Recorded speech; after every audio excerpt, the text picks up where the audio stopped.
Hello, Ivan lovers. Okie dokie, here we go.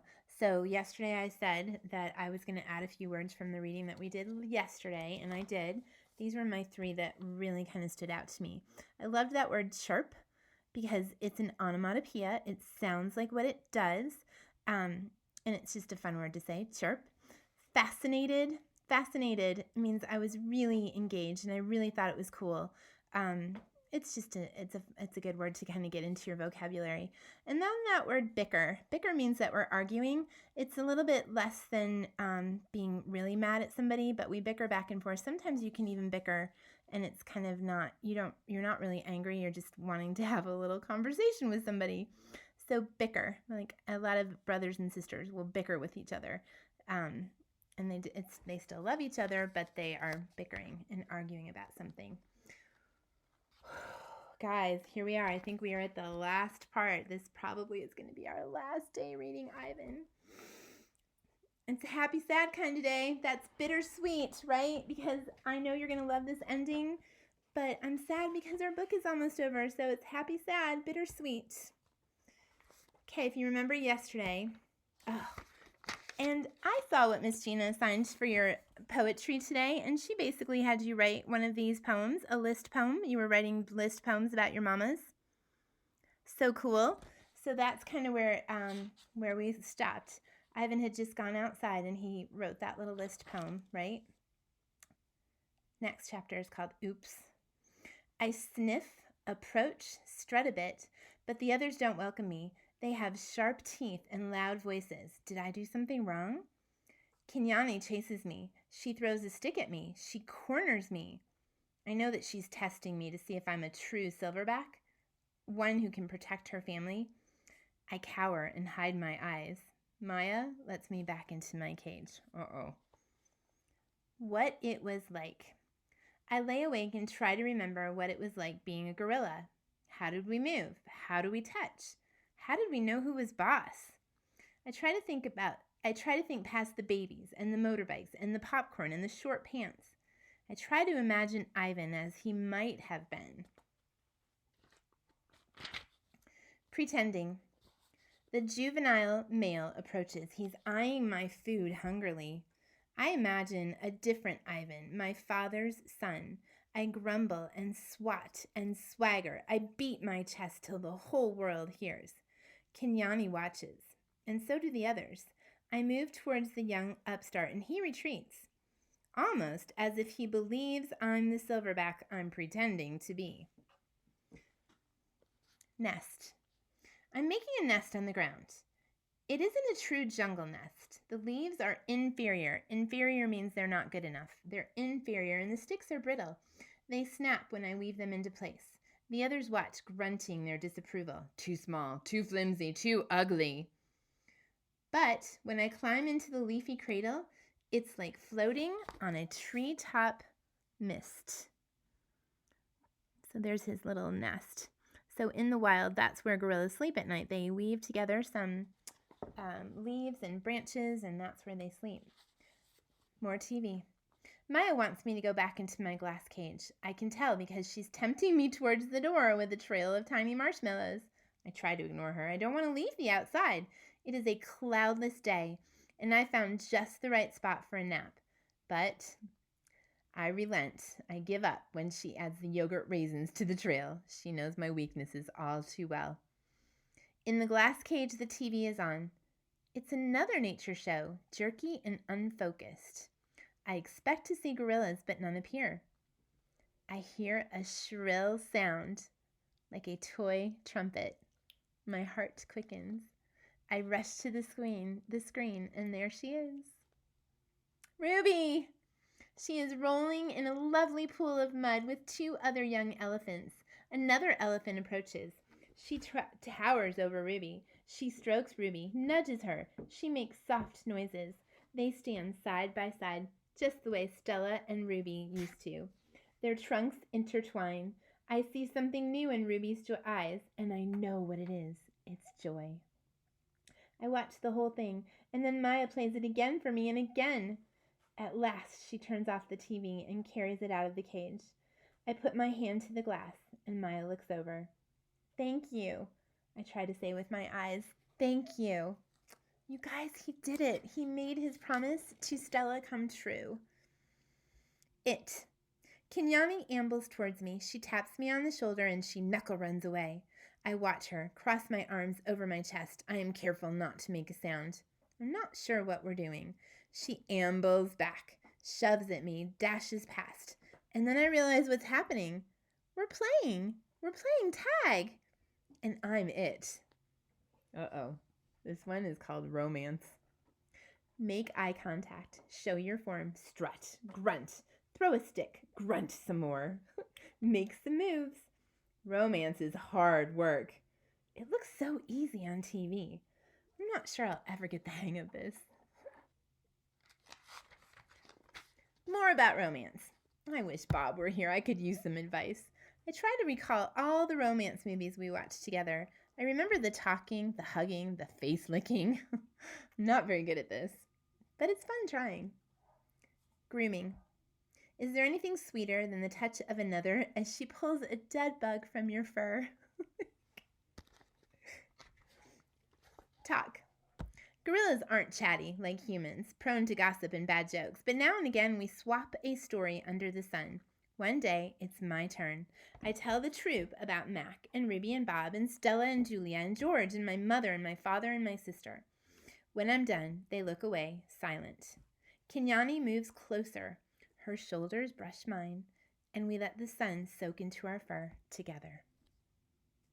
The top of the hill. I've explored every nook and cranny of this place, except for the hill at the far end where workers have been repairing the wall. They're finally gone. They've left behind fresh white brick and a mound of black dirt. While the others laze in the morning sun, I want to explore the hilltop. I've been there before, and they've been there before, and I have not. Everything is fresh to my eyes. I take my time going uphill, savoring the feeling of grass on my knuckles. The breeze carries the shouts of children and the drowsy hum of bumblebees. Near the top of the hill is a low-limbed tree, the kind my sister would have loved. The wall is endless, clean and white, stretching far down the habitats beyond my own. It's high and wide, carefully built to keep us in and others out. This is, after all, still a cage. It rained last night, and a pile of dirt is soft to the touch. I scoop up a handful and breathe in the loamy smell. Remember what he likes to do with mud. It's rich brown color, heavy and cool in my palm, and the wall waits like an endless blank billboard. The wall. It's a big wall. But it's a big pile of dirt, and I am a big artist. I slap handfuls of mud onto the warm cement, and I make a handprint. I tap my nose with a muddy finger. I make a nose print. I slide my palms up and down and up and down. The mud is thick and hard to use, but I keep moving and scooping and spreading. I don't know what I'm making, and I don't care. I make swirls and swoops and thick lines, figures and shapes, lights and shadows. I am an artist at work. When I'm done, I step back to admire my work, but it's a large canvas, and I'd like to get a better view. I go to a thick-limbed tree and grab the lowest branch. I try to swing my legs. I land hard. I'm too big to climb, I suppose. I try again, and this time I pull myself up onto the first limb, gasping for breath. One more limb, two, and I can't go any further. Perched halfway up the tree, I see my troop, dozing contentedly. Contented is another word for happy. I take in the wall, splattering, splashed with mud. Not much color, but lots of movement. I like it. It feels dreamy and wild, like something Julia would have made. From my seat in the tree, I can see beyond the wall. I see giraffes and hippos. I see deer with legs like delicate twigs. I see a bear snoozing in a hollow log. I see elephants. Safe. She's far away, belly deep in tall grass with others by her side. Ruby! She's here, Stella, I whisper. Ruby is safe, just like I promised. I call to Ruby, but the wind tugs at my words, and I know she'll never hear. Still, Ruby pauses for a second, Her ears spread wide like tiny sails. Then, with a lumbering grace, she moves through the grass. Yay! Silverback. It's a cloudy evening, chilly and drizzly. Dinner is on the way, but I don't care. At night, we sleep in our den, but I'm always the last to head inside. I've been inside long enough. 27 years, right? This time of day, there aren't many visitors, just a few stragglers leaning on the wall that separates us. They point, take a couple of photos, and head over to the nearby giraffes. One of the keepers is beckoning. Beckoning means calling me, beckoning. Reluctantly, I turn to go. Out of the corner of my eye, I see someone running. I pause. It's a girl with dark hair lugging a backpack. A man follows behind, racing to catch up. Ivan! The girl calls. Ivan! It's Julia! I scramble to the edge of the wide moat that skirts the wall. Julia and George wave at me. I dash back and forth, hooting and grunting, doing a gorilla dance of happiness. Calm down, says a voice. You're behaving like a chimp. I freeze. A tiny, nut-brown, big-eared head pops out of Julia's backpack. Nice place, Bob says. Bob, I say, it's really you. In the flesh. How? Where? I can't seem to find the words. George's job at the zoo doesn't start until next month, so he and Julia made an agreement. She's walking 3 extra dogs to cover my food. And get this, they're all poodles.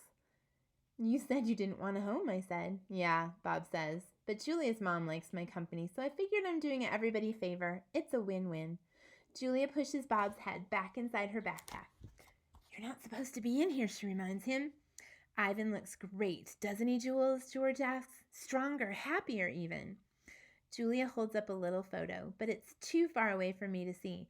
It's Ruby, Ivan. She's with the other elephants because of you. I know, I want to tell her. I saw her with my own eyes. We stare across the expanse, the big area that separates us. After a while, George pats Julia's arm. Can you see? Yeah. Time to go, Jules. Jules gives a wistful smile. Bye, Ivan. Say hello to your new family. She turns to George. Thank you, Dad. For what? She gestures towards me. For this. They turn to leave. The lamps that light the zoo pathways blink on, blanketing the world with a yellow light. I can just make out Bob's little head sticking out of Julia's backpack. You're the one and only Ivan, he calls. I nod, and then I turn towards my family, my life, my home. Mighty Silverback, I whisper. That is the end of our book. This book is so good. Was I right? Aren't you so glad that we read it? Okay, so I do have a few extra things. I will share those with you tomorrow because I do have some pictures of real Ivan. Today I have for you a little crossword puzzle that is going to go over some of the things about this book, some of the characters, and you'll get to do that. But just wasn't it a good book? I hope you loved it as much as I love it. I'll talk to you later. Bye.